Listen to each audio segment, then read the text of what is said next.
Friends once again welcome to my channel the pocket garden. Friends आज जनवरी की 11 तारीख है और सभी जगह बहुत ठंड पड़ रही है। खासकर नॉर्थ इंडिया में तो बहुत ही ज़्यादा ठंड पड़ रही है और कुछ जगह तो ऐसी भी है जहाँ पर धूप नहीं निकलती, पर हम जहाँ रहते हैं वहाँ धूप तो आ जाती है। और इस दौरान जब पूरे इंडिया में ठंड पड़ रही है, उस दौरान जहाँ पर कुछ पौधे बिल्कुल डॉर्मेंसी में चले जाते हैं, कुछ पौधे ऐसे भी हैं जो कि इसी दौरान अपने फ्लावरिंग करते हैं, जिनमें एक सबसे इम्पॉर्टेंट पौधा जो आपको स्क्रीन पे दिखाई दे रहा है, ये साइक्लोमेन का पौधा है, जिसको बहुत ज़्यादा गर्मी की ज़रूरत नहीं होती है और ये विंटर का ही प्लांट होता है। इस प्लांट को बहुत ज़्यादा धूप की ज़रूरत नहीं होती और ये क्योंकि विंटर फ्लावरिंग प्लांट है तो कम जो धूप वाले एरियाज़ हैं वहाँ पर भी चल पड़ता है।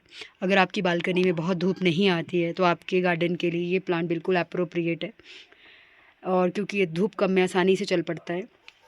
साइक्लोमेन एक बेस्ट प्लांट है जहाँ पर धूप नहीं आती है, क्योंकि इसको ज़्यादा धूप की ज़रूरत नहीं होती, इसीलिए ये एक best flowering best winter plant भी कंसीडर किया जाता है।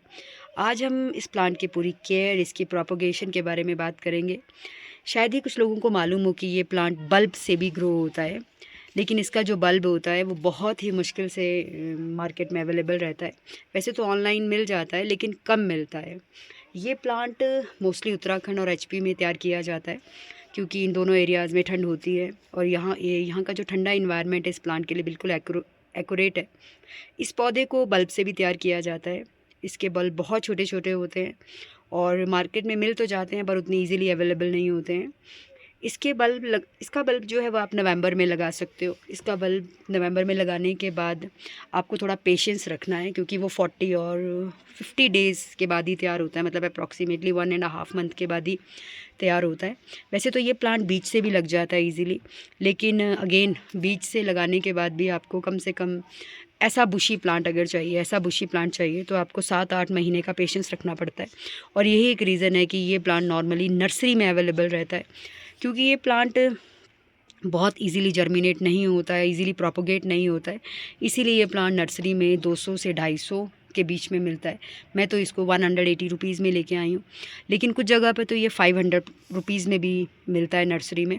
रीज़न यही है क्योंकि इजीली बल्ब इसका मिलता नहीं है और बीज से इसको इतना बुशी बनने में 7 से 8 महीने लग जाते हैं, तो इसीलिए जो है मतलब ये इजीली अवेलेबल नहीं रहते इसके बल्ब मार्केट में, इसीलिए नर्सरी वाले इस प्लांट को तैयार करते हैं। और अगर आपने इसको बल्ब से प्रोपोगेट करना भी है ना, तो मार्केट से आप ऑनलाइन परचेज़ कर सकते हो, तो उसमें आपने फंगीसाइड ज़रूर लगा लेना है। फंगीसाइड यूज़ करने के बाद ही आपने उस बल्ब को ग्रो करना है।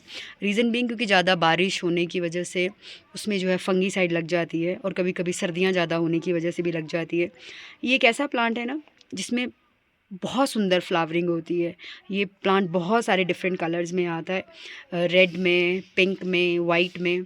ये देखिए जो मेरे पास प्लांट है ये वाइट कलर का है। सबसे इम्पॉर्टेंट बात इस प्लांट की क्या है कि इसमें जो फ्लावरिंग होती है वो बल्क में होती है। देखिए मैं आपको अभी दिखाती हूँ अपने प्लांट में। आप देख सकते हो 2, 3, 4, 5, 6, 7, 8, 9, 10, 11, ये तो 11 एक ही तरफ है। ये देखिए एटलीस्ट इसमें अभी मेरे को जो प्लांट में जो फ्लावर दिखाई दे रहे हैं वो कम से कम 16 और 17 हैं।